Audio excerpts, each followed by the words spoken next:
Assalamu Walaikum. Hello friends, how are you? Welcome back to my another video.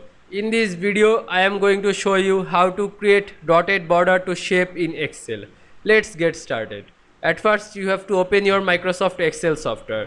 Then open your Excel spreadsheet. Now you can see here are my sheet. Now I create dotted border to shape on this sheet.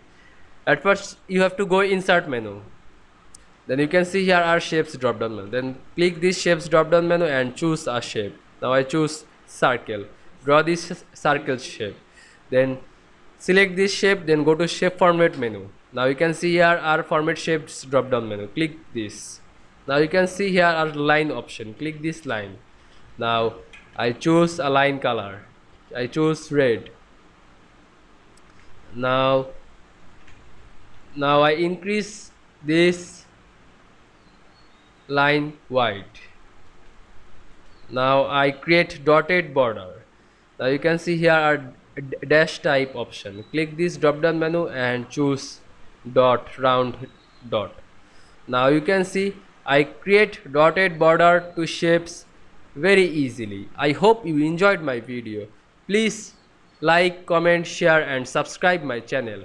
Thanks for watching.